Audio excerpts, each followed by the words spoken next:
Shabang. Shabang. Stupid ass. What's going on? This boy Gokrt below. And he got the dumbest lottery winners of all time. I know watching this gonna get me mad, but I'm gonna do it for y'all. Let's see what happens. Dumbest lottery winners of all time, beginning with Jose Antonio Gokrt, who almost lost his entire lottery fortune after getting someone else to claim the money for him. What? You see, when Jose won the $750,000 jackpot back in 2010, he was living in the US illegally, so Jose asked his boss to claim the prize on his behalf, as he feared he couldn't claim the money without potentially facing legal trouble and deportation. This worked out perfectly until Jose's boss began to falsely state that he was the one who had actually purchased the ticket. Taking legal action against his boss was risky, given Jose wasn't supposed to be in the country at all. However, given he had security camera footage of him purchasing the ticket, Jose did so and was able to prove that he was the rightful owner to the $750,000 prize. Man, fuck all that, nigga. I would use that bread and got legalized, nigga. What the fuck? And then I'm like, nigga, fuck all that, nigga. Like, why would you trust your boss, nigga? The nigga that put you to work for probably, what, $7 a fucking hour? You don't think he was gonna be greedy about this shit? I'm telling you, after that day, he wouldn't have kneecaps. Sorry, I'll buy you some more. Only $250,000 of this went to taxes, another $250,000 was spent on court fees, and throughout the legal process, Jose was jailed for drunk driving and was deported back to Guatemala as soon as he won the court case. However, at least Denise Rossi wasn't so fortunate. When Denise won a jackpot of $1.3 million back in 1996, she'd been married to Thomas Rossi for over 20, as Denise didn't tell her husband about the win, and instead filed for divorce only 11 days after buying the lucky ticket. I was afraid to tell Thomas because I knew he would try to take the money away from me. I went to the Lottery Commission office and told them I was married but contemplating divorce. No. Get the fuck out of here, bitch. I hate this selfish shit. Cause it's like, bros, you get that type of money, you might as well just, you feel me, tell your fam, not even tell all your families, but your fucking spouse, the nigga that you sleep next to every day. You don't think he's gonna notice? She's saying something. Oh, he was gonna take the money from me. Bitch, he probably was gonna let you keep that shit. Cause one thing about niggas, we don't give a fuck about how much money our bitch got. But it's like, bitch, if the roles were reversed, would you try to take the money too? Like, what type of selfish shit are you on? And bitch, you already got the money. It's like, what the fuck?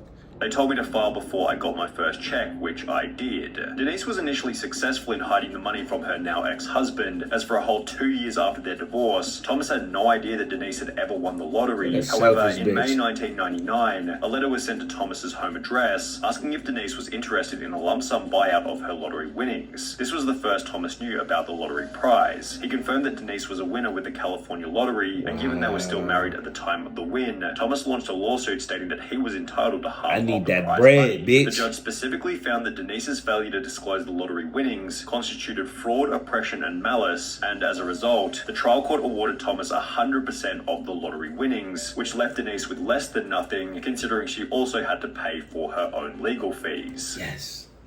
I love seeing selfish bitches get put in the dirt, man. All you had to do was be a real bitch and, you feel me, stay down, but now you want to be sneaky. Stupid shit happens to sneaky people.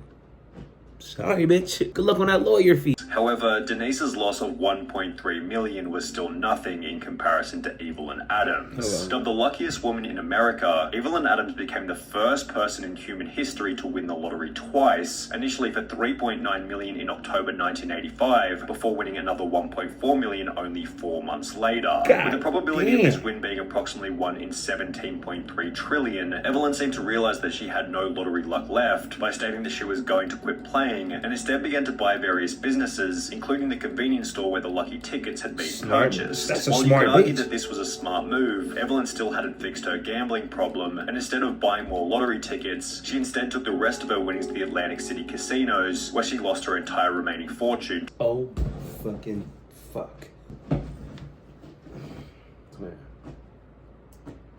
Why? Why are you dumb? This is why I don't even want to get myself into gambling. Like, I live in Vegas, twin, so you feel me? I get addicted, nigga. I can go to any street corner and lose everything any day of the week. I know that's kind of fucking stupid, so I stay away from that shit. Without any money left, her businesses failed one after the other, and by 2012, Evelyn was living in a trailer park while stating to the media, winning the lottery isn't always what it's cracked up to be. Right. Kelly Rogers likely had a similar outlook, as after winning over £1.8 million at the age of only 16, her life was also ruined. Initially, Kelly stated, "I will not go wild and spend loads. I'm going to take some advice and see an accountant. Hopefully I will make us all comfortable. I want to help my family, but I won't change. I just want a normal home, nothing posh. I just want a normal car as well." However, as soon as she received the money, Kelly instead spent £11,500 on 2 boob jobs, £300,000 on clothes, makeup and tattoos, as well as £85,000 on top of the range sports cars. Kelly spent a further £250,000 on holidays to locations including Mexico and Euro Disney, £118,000 on gifts to former boyfriends, £190,000 in unreturned loans to friends and family members, and £50,500 on solicitors' fees, all of which being purchased while she was still in high school. Damn, twin. I was about to say, like, how could you do some dumb shit like that? But she's 16. I would have done the same shit. We all done ran through some money, but damn. Nobody was around you like, hey, like, keep some of that money tucked, bitch. What are you doing giving this shit out like it's nothing? She did make a few smart purchases, such as an £180,000 bungalow and a £96,000 home for her mum. However, by the end of the year, Kelly was back to square one, being on welfare with only £2,000 left in her account. She since stated, "It was too much money for someone so young. Even if you say your life won't change, it does, and often not for the better." Yeah, I just wish I was a bit older at the time of winning it, because I think at 16, God damn, she bad. 25-year-old Amanda Clayton from Detroit was no longer alive by the end of her spending spree. When Amanda won the million, it seemed as though her life had been changed overnight. However, her win quickly became controversial after the media learned that she was still collecting food stamps and benefit payments despite having won the lottery. Detroit woman is now the Are you bitch? Why do you bitch ass niggas pocket watching for, twin? That's the smartest shit I done heard about all these niggas. Lotto winner in the state to keep taking food stamps after hitting it big. And even the news pocket watch? $1 million and took home a $700,000 lump sum. The 24-year-old says even though she now owns 2 homes, she figured she was still allowed to use a bridge card. After being confronted about the behavior, Amanda had the following to say. "I thought that they would cut me off, but since they didn't, I thought maybe it was okay because I'm not working." And shortly thereafter, she was charged with 2 felony counts of welfare fraud and was ordered to pay back the $5,500 worth of food stamps. That ain't shit. While Amanda quickly paid the $5,500 back, she never got the chance to spend the rest of the money, as only 6 months later she would unfortunately overdose in one of her 2 homes. He says she was tormented by the fame and the problems that came with winning the lottery. What's the point of having money if you're not gonna have happiness? He says she... Amen. That was a smart nigga right there. I feel like once you niggas realize or understand, money isn't everything. It's just a tool. So, nigga, if you getting lottery money, why are you still in the same circumstances you was in before? I'd move out this bitch. Move to another place where niggas don't know you. What are you talking about? You off the fame and glory of winning the lottery, bitch. All you did was get a ticket and cash out. Who the fuck is bothering you that much? I'd simply tell any nigga talking to me, you're broke. Stop talking to me, please. Thank you. Unless you got an investment idea, shut your fucking mouth. And taught. When Martin and his wife Kay won £3 million back in 2001, they didn't go in to claim the prize because, well, they had no idea that they were winners. They'd purchased a ticket in passing, completely forgotten about it, and would only come to realize that they were the winners after hearing about the unclaimed prize over 6 months later. The main problem was that at some point, the ticket had been misplaced or thrown out completely. Despite frantically searching, the pair couldn't find their ticket, but were sure they had won because the jackpot numbers matched the ones they used every week. Computer records in their local Londis proved Kay really had purchased the ticket, and the thrilled pair rushed to tell lottery organizer Camelot to claim their prize. But they fell victim to a little-known rule, stating lost tickets must be reported within 30 days. After 45 days of deliberation, Camelot told the devastated couple that they would not be collecting the jackpot, and as a result, the couple's marriage eventually came to an end. We'd only known each other for 2 years, and the lottery ordeal quickly highlighted our differences. All we did was bicker. Sadly, both of us agreed we should split, and Kay moved out. Man, how many times I gotta tell you hoes ain't shit? How many times? You only known this bitch for 2 years and you're married? A lottery ticket split y'all up? God damn. Look at what that money make a bitch do. Man seems to have convinced himself that losing the ticket ended up being a good thing, having stated, "For a long time I lost sight of who I was and what I believed in, but I can honestly say I'm glad I didn't get the 3 million now. There is no guarantee it would have brought me happiness," and 315 million back in 2002.